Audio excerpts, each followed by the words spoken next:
Thank you. Recording started.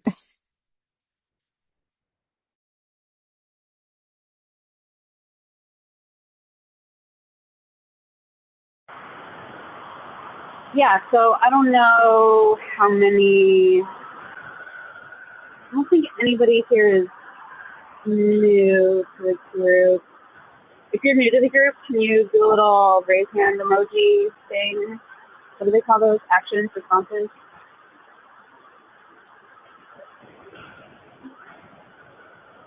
No, okay. Tried and true people.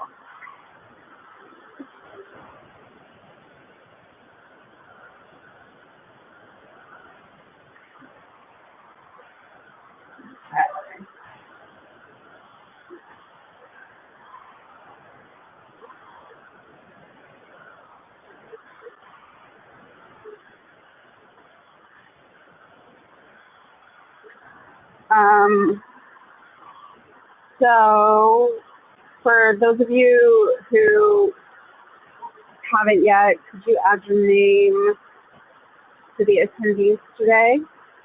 And of course, if you can't get into this document, please let us know in the chat.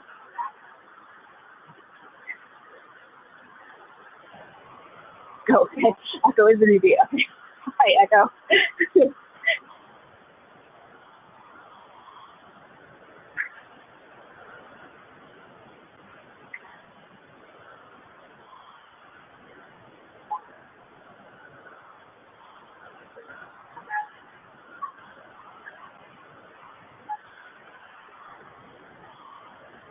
And there are a couple of links in here now that you're in the document.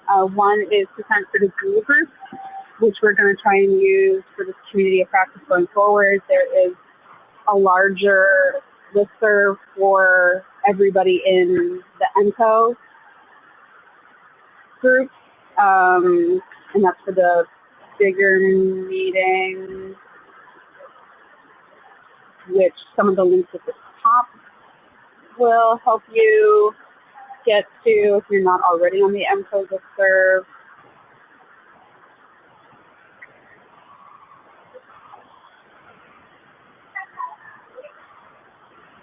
And then, of course, we always keep the running meeting notes in this document. So if you're on the left, you can see as you scroll down in this menu, you can see all our old meeting notes should you want to catch up on what's been going on.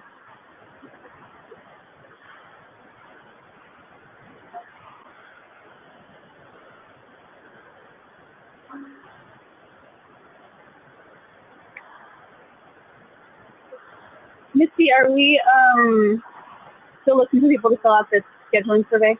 Yes, so that I just created today. And for those who have just joined, I didn't have it up last time because we had just talked about it, I think, last week.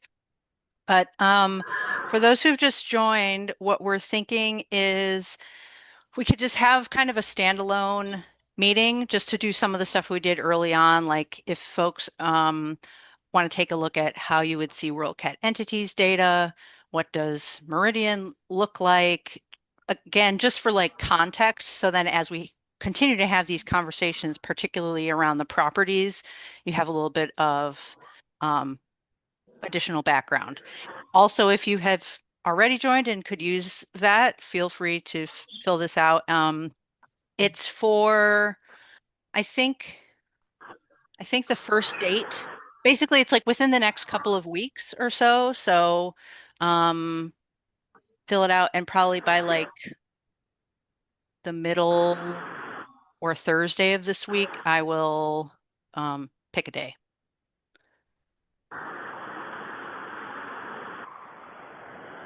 Anybody have questions about that? Please raise your hand.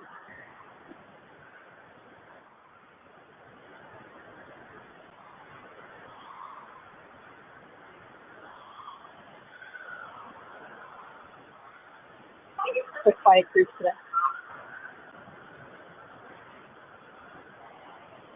Okay, so what we've been going over the last couple of meetings has been just sort of trying to figure out what people's thoughts and feelings are currently on the available properties in Meridian. So we did this feedback form. You're not required to answer every single, you are not required when filling out the form to have an opinion on every single field. If you only have opinions on one or two fields and how they operate, you can absolutely skip over every one of the questions except that one field that you're interested in. At present, we only had about 12 people fill out the form. You can see here. Yeah, I think this is great. Is this going to be helpful for you guys, Ann? Did you get a I chance mean, to look over? and the group as a whole, and but yes, this is I think since the last looking over the last few times, maybe I didn't look at it, but after the 30th, it looked like there's um some Yeah, I more don't think we got feedback. any new. Yeah, Oh, we got a couple or we one. get it. Okay, great. So, yeah, this, Yeah. yeah.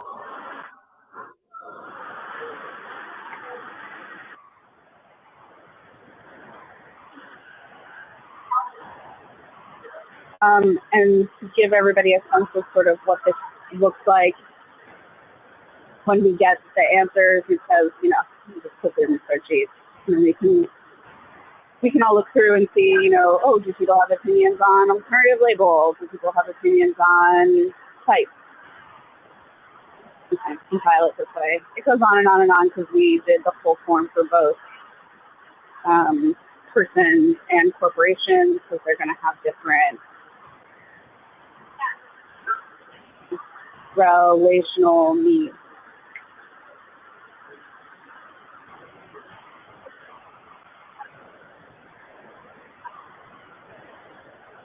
Do people, can I see a thumbs up or thumbs down, want to go through some of this on their own, or should we go through it together? I hate to do that like group reading out loud unless people are into that, which I'm totally on board for as well.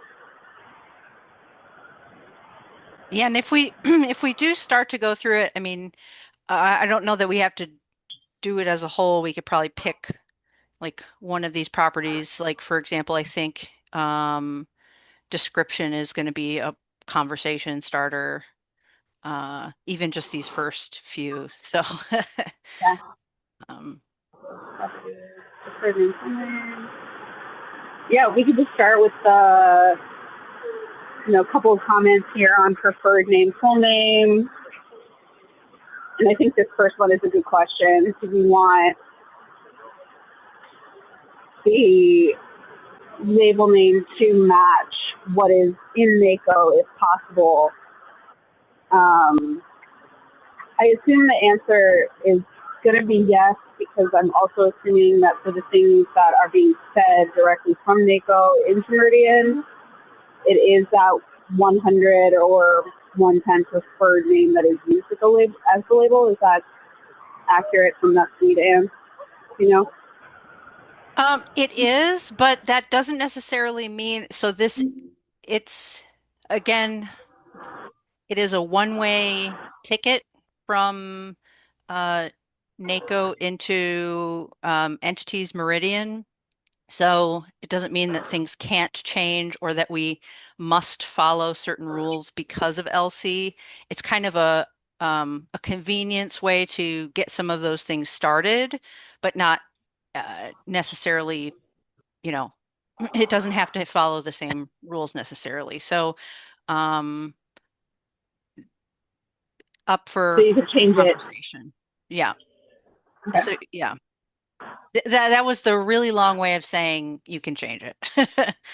But also in thinking about the influence of um, various guidelines, that's sort of the philosophy. Um, And then comment number 3 here is also a good one,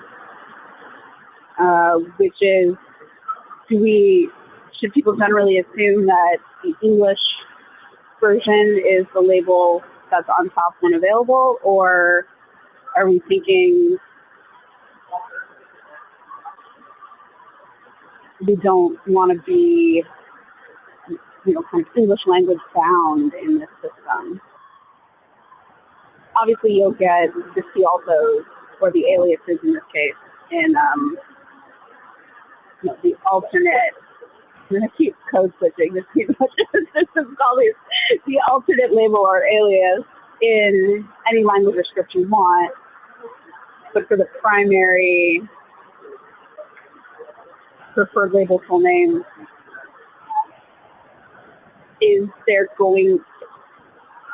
does this group think the recommendation should be English as an English language system, or does this group think no need for that?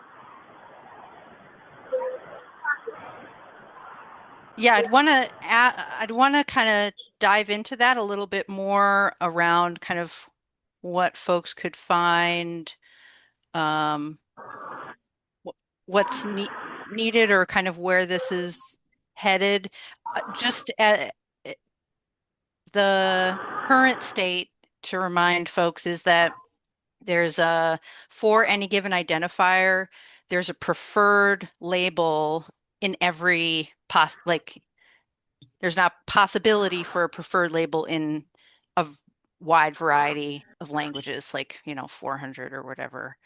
Um, if you look at somebody like Toni Morrison, oh, uh, I was going to say, I'll pull up. Right. So if somebody wrote something in French, the preferred language could be French. So that author, if they're from France, could have the preferred label in French, and that could be the main, you know, preferred name and the preferred label. And then the secondary one could potentially be English. And I don't even think that would, I'm sorry, go ahead, Joe, you were going to say something. No, I was going to say that one of the nice things about entities could very well be that you can put, as their primary label, the name in language of origin. Whereas NACO rules do kind of tie it to being like English language preferred, Romanization, and then all the other language scripts. So this could be.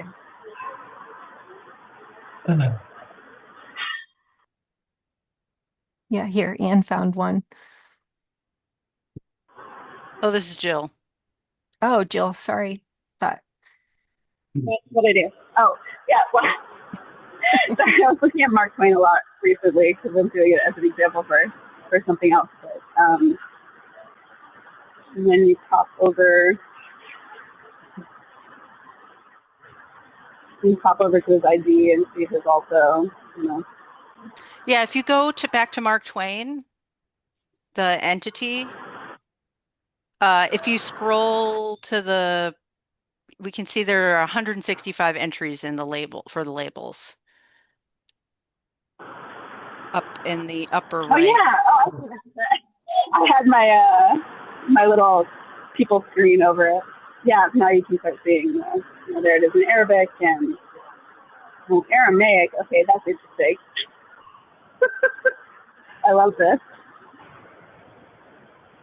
This is why it's great when you get authors who are like widely translated.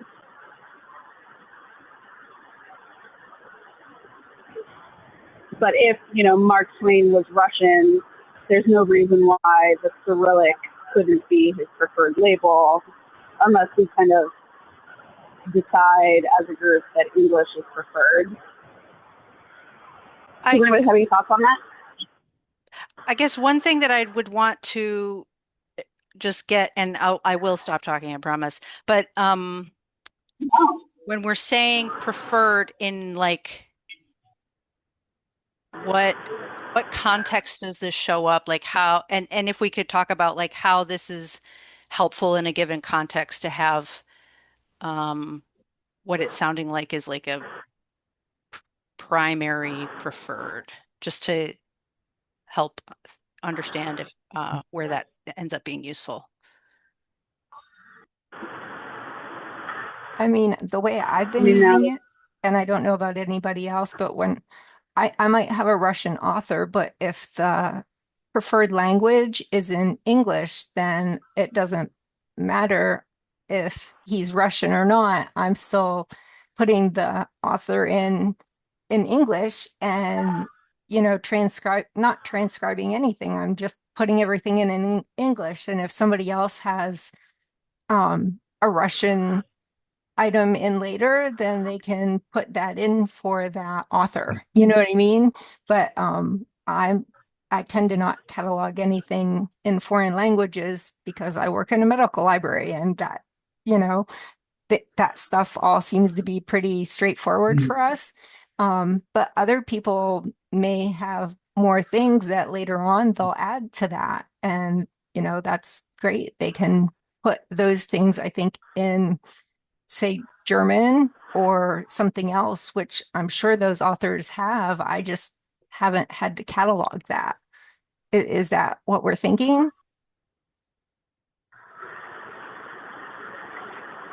yeah, well, and I think it's one of the advantages of an entity system over our traditional, NACO SACO system, which is very English language bound, or at least was until recently, and it's still kind of struggling to incorporate other trips. And does anybody else have thoughts on this?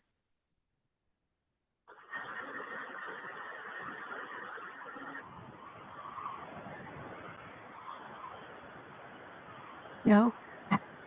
Okay. Well, we can give folks a minute because, yeah, there might be some typing. Yeah, Cypress here. Yeah. So Cypress asked, it seems like Meridian is set to display the English label and description at the top for the entity, but not sure if that means it's the preferred label. Does the display change if, for example, the browser language is not English? So it changes. What you see on the screen will change given the UI that you've picked.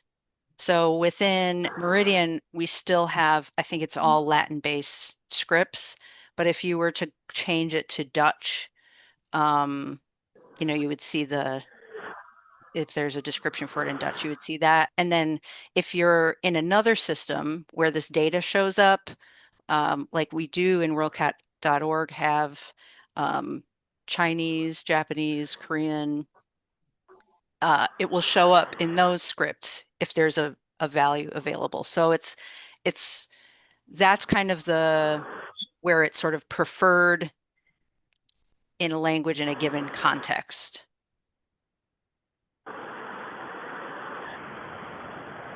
Yeah, and that is based on when you enter the alias, you enter whether it's English or German or Spanish version of the name, and so on and so forth. And then if you have a system or a discovery system that's pulling it in, it will key into that language if it exists.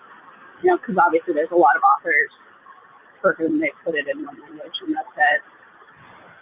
I also think at some point, like if you're in your browser and you pick like what was I doing the other day? Anybody else do this? And you're like, no, wrong GND. Here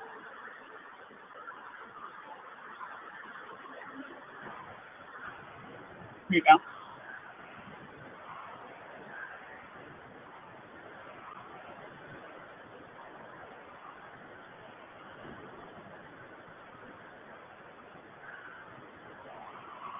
So if you're in a system like this that allows you to pick the language up at the top, these kinds of keys will look for language labels.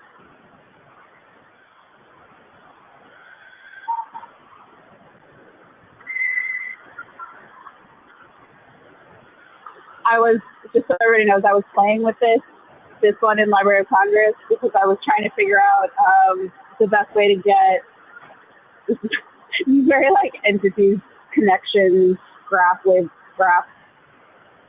knowledge graph deep that I was trying to figure out how to get all of Mark Twain and Samuel Clemens like associated. So in Library of Congress, we were getting just the stuff with each authorized version, because as most people will know, Mark Twain had about 10 different aliases that he used. So this is now a fun example for me.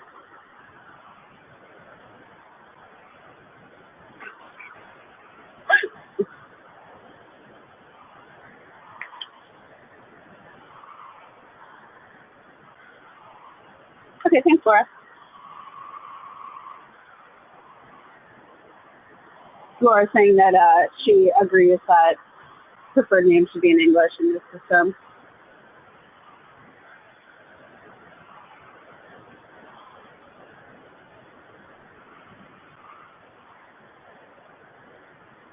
And one nice thing about Meridian is that everything is on the same record. So that's a bonus instead of having to go in and find one record for the English version and a second record for the German version. They're all, on the same name. So that's a definite perk. That's nice.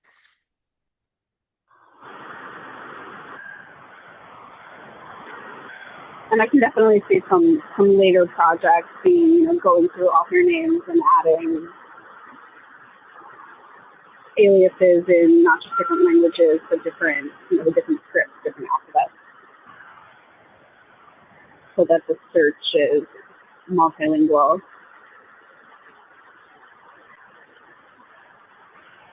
And honestly, maybe even cleanup, because I think there are probably some right now that are not matching together because of the way OCLC has brought things in. So yeah, I think all of those are going to be fun projects to do. I mean, this is another sort of fun area of these data that, once the sort of data mapping and algorithms are figured out a little better. I know OCLC's been struggling with this a bit with work, but once that's sort of, I think as Library of Congress is building out their linked data service more and more, and again, this is kind of why I was looking at that Mark Twain, Samuel Clemens example,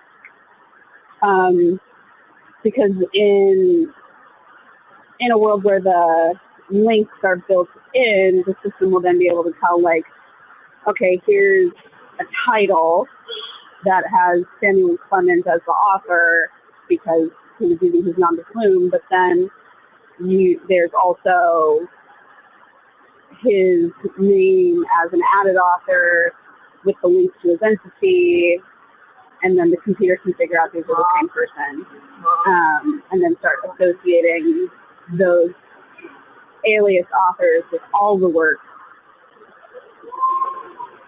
I think right now, again, this is why I was playing with this Mark Twain example. It's a strong one.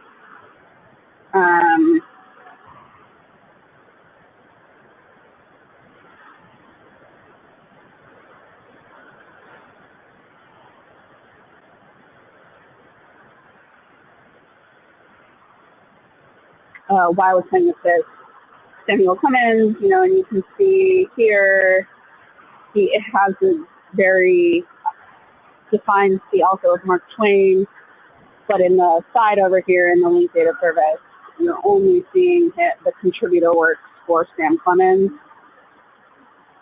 Eventually, what we want to get to is a point where this contributed to work section showed not only Mark Twain's works, but Mark Twain's works in all of these different languages.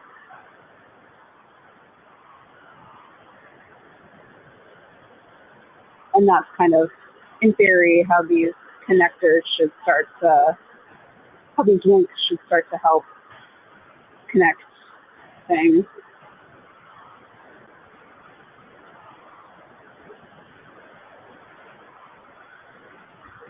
Yeah, Cypress. Yeah, I think I might be a little confused about what we're referring to with preferred like name, and maybe you can clarify. My understanding was that you can have a preferred label in each language. So you wouldn't like you would hopefully have one in English, but you could have them in all of these languages. And then kind of with the preferred label, we have to decide. That's when we have to be like, well, are we using, the most frequent usage of the name, et cetera, for the preferred versus the like alias or alternate? But the language part, like you can just add another preferred label in another language, right? Yeah, so that's what I wanted to understand a little bit more as we were talking about this is I'm not sure, Jill, if you still have that up, the feedback sentence. Yeah. And this could just be my uh, naive or lack of depth of knowledge around what NACO kind of represented. Um, because there is a shift in my mind from one preferred label. So I think that was where I was a little confused. Um, and is there still a is there a thought from this group uh, around what does this mean? Which one is preferred if there are labels in multiple languages? So that's what I want to kind of understand a little bit more. Like we're talking about, I think given that's that an I have all 200 of these, is the question or the idea that we think there should still be one at some point? I think that's just I just need help And understanding. according to NACO, you go by the most recent work in hand. So if you've got a title in front of you and you're looking at it, you go by the author and exactly how they have their name written out. And that is what the preferred name or title is. And that would be what you use for that preferred. but I think part of this goes to the change in like conceptual model, right? Where in a name authority, you have the 100 or 110, and that is, your preferred. And then you add the 400s and the 500s and, all of the two also. I think what Anne is saying is that in the way that Meridian is built, it doesn't really matter which one you enter first because there's no distinction there's no 100 versus 300, 500. Now I'm just throwing numbers around. Distinction. I didn't say that very well, but is that kind of what we're bouncing back and forth between here?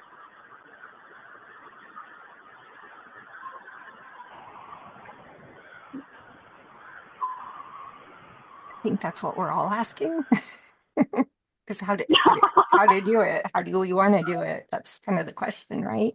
Cypress, is that what you're asking as well? Yeah, I think so. The beauty of like linked data, right, is that instead of a unique heading like a 100, we've got an IRI, and then the display gets to decide which label to use. So if someone is using a display and it's all in German, they can see the German as the preferred label versus English, where we're seeing the English as the preferred label. So I don't know that preferred exists as far as labels. And then within each language, that's when you have to decide, are you using the most recently published form for that label in that language versus preferred across the different languages. I think that's the distinction I'm trying to point out, if that makes sense. Yeah, I think that's really helpful to point out, and I think that'll be something that is really helpful to continue to point out as we bring NACO people into this world. And I think that was also what Anne was saying why she was a little confused about the comment not being from the NACO world directly. Yeah. Okay. Isabel. And making sure that we capture that when we do record information. I think it's important to capture everything that you're saying in the record. um, so that we have that information. Um, and Isabel has a question too, or has her hand up. Yeah, I was just going to follow up on that to say, I wonder what we gain from having a preferred label. Like, what is the purpose of the preferred label? Because the minute we say that something needs to be a preferred label, we're going to have to give guidance for it. We're going to have a rule like the NACO rules or the RDA rules as to how one chooses the preferred label. And if that is just making it harder for the person to create a new entity, what do we gain on the other end? Um, I don't know that we gain something by saying a particular language is a preferred label, because I do think people are going to have their interface set up to look for, the Russian form of the name and that's how they're going to search for this person. So why not let that be their label? Um, I do wonder, yes, what we consider in NACO a preferred label, and the reason we have the preferred invariant is if you have 5 different ways of saying this person's name in English, what is the one term, unless you're going to put all 5 of them, that you are displaying in your catalog when you're like looking at this person? There usually is one term, which is what we choose so that we're not doing all, so that they're not being called, Christopher Smith, as well as Chris Smith, as well as C. Smith, as well as, all of those different variants. Yeah, this is another area where it's just kind of like a shift in how we think about these things when you're going from the traditional authority records where you had to have that text string and now we're going over to the URI. I think that's really helpful, and I think that will be a really helpful thing that this will come out in the meeting notes, and we'll make sure we highlight it going forward for people who are trying to make the mental shift into entity with. Yeah, I think that's great.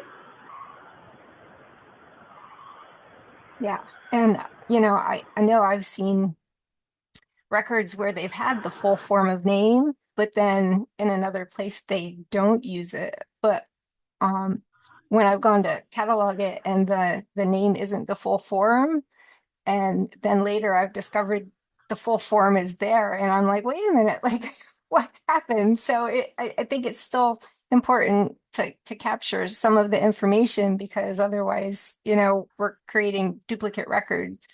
So we do have to have some of that information, but with the Chris Smith thing, that's hard because searching through all those records in Meridian, where you're going to come across like 500 people with the same name, that's a challenge too. So yeah, it's kind of a hard balance. Thanks for your comments, Isabel. I think this is also part of the where we're going with entity work and authority control by a numeric identifier, right? Is that as these develop and as catalogers get more used to not feeling bound by having that, text string that says exactly, Clemens, Samuel with the death date and all of that, being able to just take the URI from the entity and then have the authority name in the record be as it appears. And you can put in the URI, it doesn't matter that you spell Samuel Clemens exactly the same way. You can write it as it appears in the book that you are looking at and have the URI and have it still be collocated and authorized without it being based on a text string. I think that's kind of like where this is going, but it's also, again, kind of a mental shift for catalogers.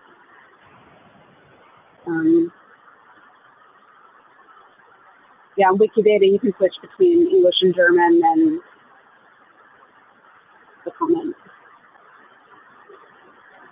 Yeah, and so I think that's how it's set up right now is like preferred label and alternative labels per language.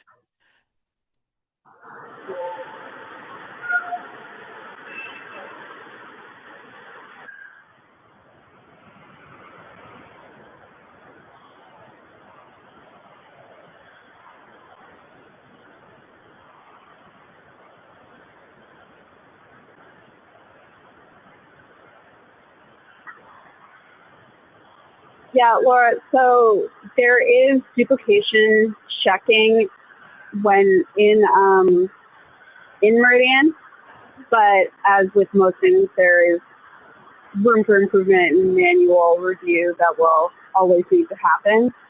Um, I don't have Meridian open right now. I don't know if Anne, if you have it handy, if you can show the way that duplication check works when you create a new.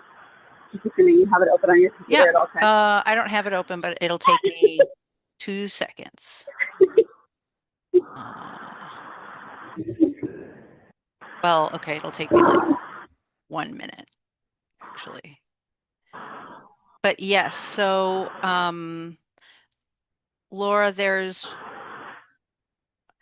a few different ways that we're kind of managing duplicates. Uh, OCLC is managing this data set similar to how we manage WorldCat. Now it is newer, and so we're getting all these processes ramped up. And so you saw some weird things with works. That's on the docket. And then we are also going to be working on identifying like the person entity duplicates and merging those. And like Jill said, there's no, what am I doing here? Um, there's a way for users to add them or indicate them as well. So 1 second, I got a two-factor this stuff here. Beep, boop, beep.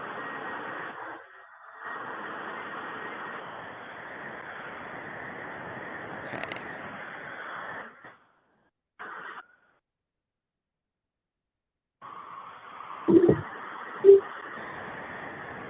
What? Oh, okay. So this is um the for on the Meridian user side of things. So this is something that those using like WorldCat entities can know is happening. If I try to create another Ann Washington, um, there's a person, I'm a duplicate. Now, hopefully nothing has changed. But basically when you create this, it will did it like this button? There we go. It says that it found some entities that it thinks could be duplicates. So this is where I could check and say, oh, whoopsies, is this really who I'm looking for? Oh, yeah, it is. Okay, never mind, cancel. Or if you're like, no, no, it's definitely a different person, you can click on that and create new. So there's that catch. And then this duplicate I've left so I can show the example, but there is a Toni Morrison with much less information. Um, uh, this was kind of flagged by a user as a duplicate. The user is me. Uh, but if we were to do uh, Ann Washington, we can see now there's going to be an option on here because I'm logged in as staff, but I would click request to delete entity. And then if it's a duplicate, you can say, hey, this duplicate is a duplicate. The keeper gets put in here. And then that goes through our process of merging them. So then like on this Toni Morrison example, once this is merged, this ID will just redirect. Um, and then we also have processes in place with the merge that if the absorbed URI gets merged into something else, we fix WorldCat too. So if the merged URI is in WorldCat somewhere, we go back and put the new one in. Not, you know what I mean, the keeper. So anyhow, if you have other questions about this, let me know. But that's the long answer of duplicate records being merged. Great, thank you so much. So my cataloger brain, just so I'm understanding though, if if a record is created and the name is done in Cyrillic, I mean, that would be independent of another record that someone used the English version, right? It would actually be the same one. Oh, okay. So that's where this gets a little bit different. And I mean, I think others, if you want to jump in, but since I've got this up. So, like, let's say we were doing a Cyrillic Toni Morrison book, because I am very limited in my examples. Instead of creating a whole new entry, so like if you were to create something with Toni Morrison's name in Cyrillic, it actually would flag it as a duplicate because this already exists. This entity already exists. And in this, we have, it would be in, sorry, I'm going to scroll. I think, Rush get us. Russian is on the land R. Yeah. So this, it would ping as a duplicate on this string if this is what was entered here. It Oh, searches. okay. Yeah.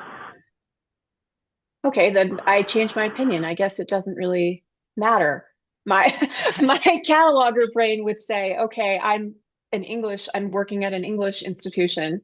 Even if I'm cataloging a Spanish book resource, I would still do the record in English. But okay, I see. Doesn't matter so much now. Yeah. And I think that's why we'll definitely need to, why that question came up and why we want to highlight this going forward. Because it is a shift in how we think about how we do this. Yeah, I guess if I was working on a name that already had a NACO entry, though, I would want to model it after the existing NACO file. It, can you say more? You Oh, say model it. so if I, okay, like I worked on a Meridian record last week. It was a very common name. This gentleman did have a NACO file already created. So I use the same display name as Oh, his NACO file.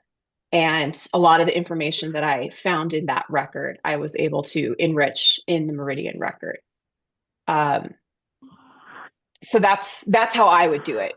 I would first look for a NACO record, but I'm also coming from many, many years of a cataloging background. yeah, I think that so. Just last summer, we started this process where if we could, and by if we could, it means there needs to be some piece of information in there, like a date or something that helps us create a description Right. that will be bringing that basic description into entities for enrichment, by users in the entities data set. And there's a period of about 2 years where we don't have coverage. So there will certainly be some, and for a variety of other reasons, there may be things that exist in Library of Congress and then don't yet exist in entities. So I think in those cases, that's a great way to, get started adding some information is wherever you find that. And then you can even put in the reference the ID from LC if you Mm-hmm. want to.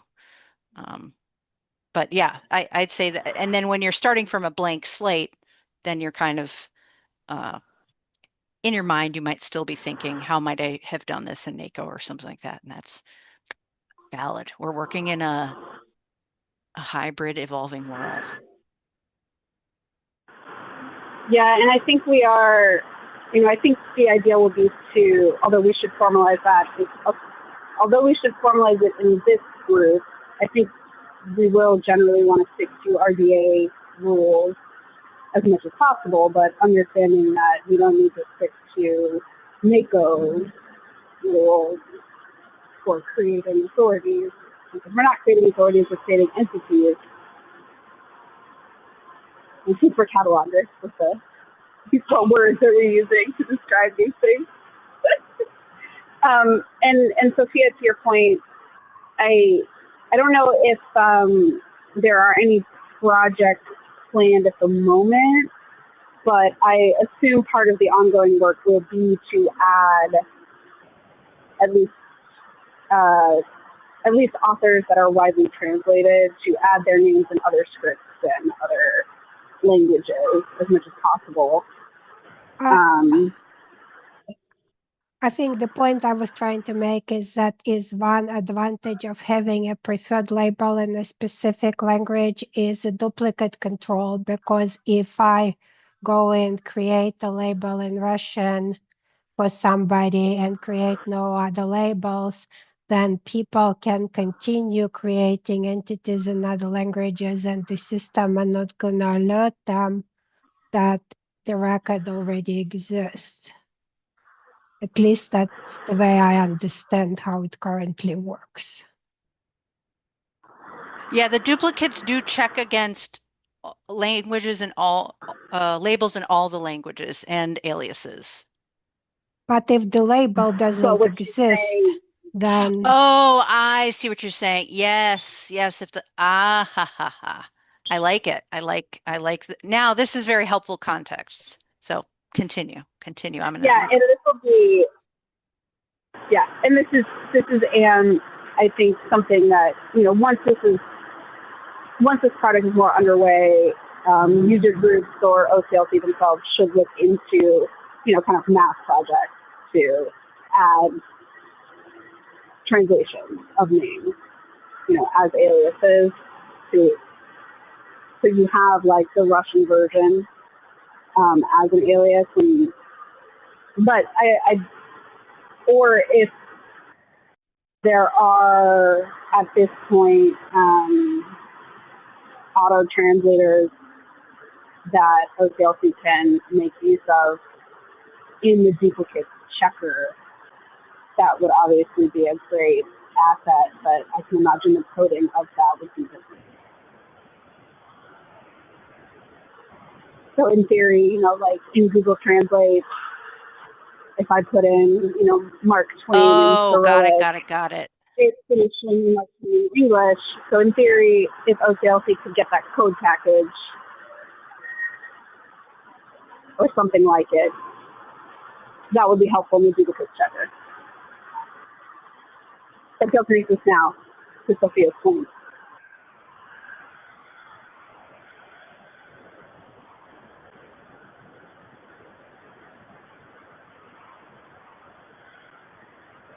But it also would be, you know, great for participating libraries that might be East Asian focused, or participating libraries that might be Russian language focused, to, you know, create projects to add those translations where helpful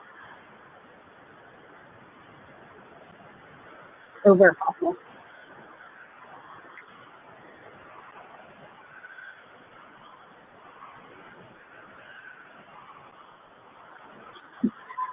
Hello and Anne and Griffin, right colors. It's my favorite I'm part writing when it you're like, down. I'm writing it down. You all know. Let me go off to the side and write it down. Yeah.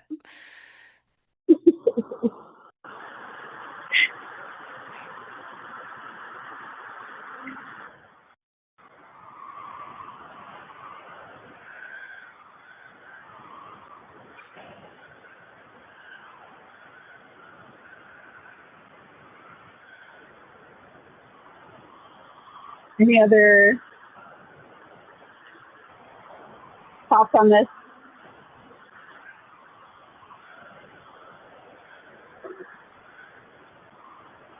I would definitely, if anybody has kind of authority name examples where this has come up, you know, things like Mark Twain and Toni Morrison, or, you know, J.K. Rowling is another one. She writes under a couple pseudonyms.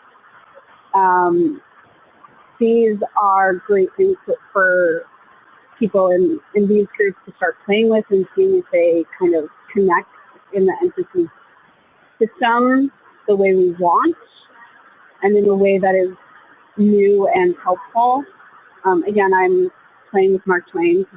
He came up and he's got like 10 different pseudonyms, and none of them are related, have come up with issues of privacy or anything like that, you know. I think one of the advantages in entity systems will be the ability to make those kinds of connections more quickly.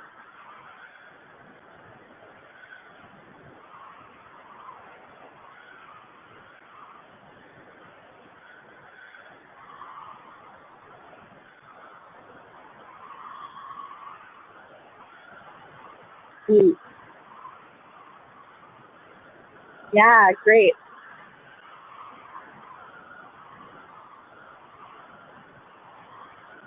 Yeah, thanks, Isabella.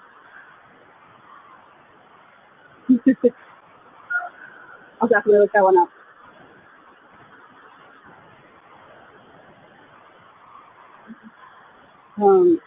Misty, do we have housekeeping for the next meeting in our last 5 minutes?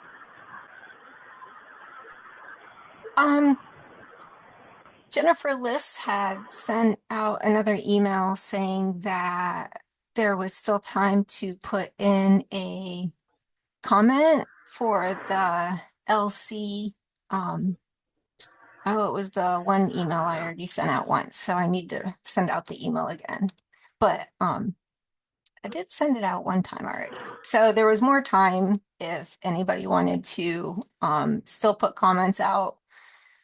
Basically, I'm trying to look up the email as I talk, and I can't do two things at once sometimes. Sorry. um, did she email us about feedback for the conflicts, the equivalence conflicts with LCNAF? So she said there was more time if we wanted to still add comments to the feedback form, and I can send that out again, but just to let everybody know in the meeting, if you still wanted to add a comment on there, that you have at least a couple more weeks to do so. And anybody who hasn't yet signed up for the Google Groups email, please put your name on there. I tried to do that for you, but I may not have been able to. So yeah, if your name's not on there, please do that. That would be great. And I think that's it.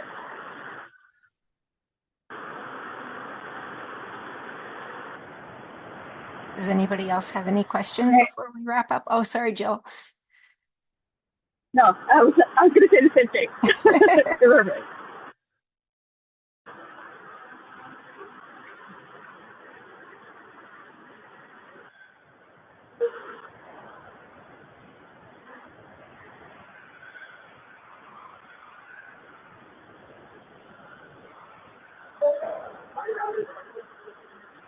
Take that as a no. I guess that's everything. Yeah. Anne, did you have anything? I don't think so. We'll include, I'm guessing we'll send a follow-up, like you said, that will include that information, and then we can also include a link to this poll to see if, and again, if folks don't need to get together, but if there are any other new folks that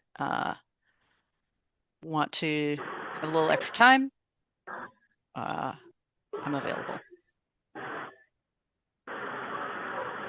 And if any of the newer old folks have not yet gotten logins for Meridian, and can help you with that.